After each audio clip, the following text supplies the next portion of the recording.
Hi, hello everyone. This is Chakit from VAC Global Education. I'm here to talk about a very serious issue today, and the issue is that I've been hearing quite a lot about that. अगर आप non H D S में visa apply कर रहे हैं तो आपकी visa processing जल्दी हो रही है और वीज़ा अप्रूवल ज़्यादा है. So I'm going to discuss on this in detail. So watch this video till the end so that you get the complete information. Also, there is a link in the description through which you can contact me if you have any question regarding this video, because there will be a lot of questions which I'm going to raise in this video which you might need a clarification on one-on-one, because हर किसी का case अलग है, हर किसी की circumstances अलग है. और just because एक दो लोगों का वीज़ा अगर नॉन एच डी एस में आ गया है, इसका मतलब ये नहीं है कि सबका आएगा. सो इसी चीज को, इसी पॉइंट को फॉरवर्ड ले जाते हुए I would like to give you difference between an H D S and non H D S. So 3 major कारण हैं जिसकी वजह से कोई नॉन एच डी एस में अपना वीजा अप्लाई करेगा. एक, अगर उसका आईएलटीएस का स्कोर कम है. दूसरा, उसके पास प्रॉपर फंडिंग नहीं है, जो कि मीन्स कि आप अपनी पूरे साल की फीस सबमिट नहीं कर रहे हो और जीआईसी नहीं भर रहे हो. तीसरा हो सकता है कि आप किसी ऐसे कॉलेज में एडमिशन ले रहे हो जो डीएलआई अप्रूव्ड नहीं है. So looking at this overall picture, मतलब ये तीनों ही एक ऐसे पॉइंट्स हैं जो आपको रिफ्यूजल की तरफ लेके जा रहे हैं. ना ही आप लैंग्वेज प्रोफिशिएंसी को प्रूव कर पा रहे हो कि आप वहां पर जाकर अच्छे से पढ़ाई कर पाओगे, ना ही आप अपनी फाइनेंशियल स्टेबिलिटी दिखा रहे हो कि आपके पास इनफ फंड्स हैं कि आप अपनी ट्यूशन फीस और लिविंग एक्सपेंसेस पूरे पे कर सकते हो. और तीसरा कि आपने एक ऐसा कॉलेज चूज किया है जो डीएलआई अप्रूव्ड ही नहीं है. सो यही 3-4 कंडीशंस हैं. Medical, everyone can get medical done, so that's not very big expense और issue.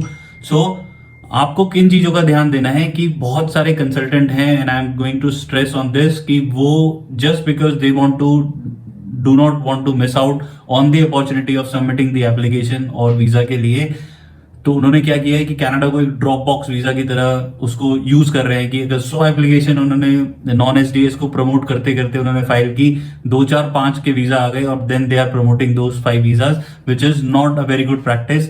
So I would highly recommend you guys to not follow this practice. You need to understand कि immigration का कोई point of view है जिसकी वजह से उन्होंने एक ऐसी फैसिलिटी हम इंडियंस को और बाकी उसमें 10-12 नेशन और हैं जिनको दी है कि आप एसडीएस में वीजा अप्लाई करिए. एसडीएस की requirements are very straightforward and simple, कि आपको पूरे साल की फीस पे करनी है, जीआईसी पे करना है, आपका मेडिकल होना चाहिए, डीएलआई अप्रूव्ड कॉलेज में होना चाहिए और आपके 6 पैन्स ईच होने चाहिए.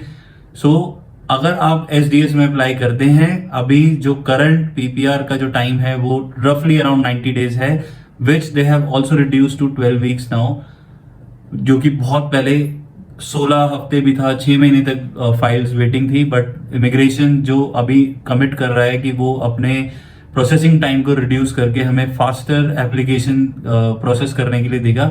That is where the real magic will happen. तो आप पेशेंस मत लूज करिए. अगर आपकी एसडीएस में रिक्वायरमेंट पूरी नहीं हो रही है तो मेक श्योर कि आप वो रिक्वायरमेंट पूरी करिए, एक अच्छे कॉलेज में अप्लाई करिए, पूरे साल की फीस सबमिट करिए, जीआईसी सबमिट करिए, सो दैट कि आपकी प्रोफाइल बहुत इजीली सेल थ्रू कर जाए. So that's my final appeal कि आपको एसडीएस में if you will stick around, your chances of getting the visa is much higher. जल्दी रिजल्ट लेने के चक्कर में अगर आप नॉन एसडीएस में वीजा फाइल कर देंगे, then it is a very very high risky call. So please, if you have any question regarding your profile, regarding your college course, SOP, anything and everything, all you need to do is there is a link in the description जिस पर आप click करेंगे, आप directly हम लोगों से connect कर सकते हैं. Our counselors will help you, guide you with the course selection, college selection, visa filing, whatever your doubts are, we are here to help you. और प्लीज ये मिस्टेक नहीं करिए कि आप नॉन एचडीएस में इस एक मिथ, एक जो एक हवा बनाई जा रही है कि नॉन एचडीएस की वीजा प्रोसेसिंग फास्ट हो रही है और अप्रूवल रेट ज्यादा है, इसके चक्कर में नहीं पड़िए. और जितना ज्यादा आप इन सब गलत फहमियों से दूर रहेंगे, उतना ज्यादा आप अपनी प्रोफाइल को सेफ रख पाएंगे. सो आई होप जो भी आपके क्वेश्चंस हैं, I am ready to answer. Leave a comment in the comment section और directly WhatsApp me, and I will try and help you with whatever capacity, whatever knowledge I have, and I wish you all the best.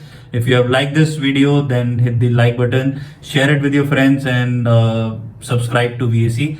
And I shall see you in our next video. Till that time, you guys take care of yourself and have a wonderful day. Bye bye. Take care.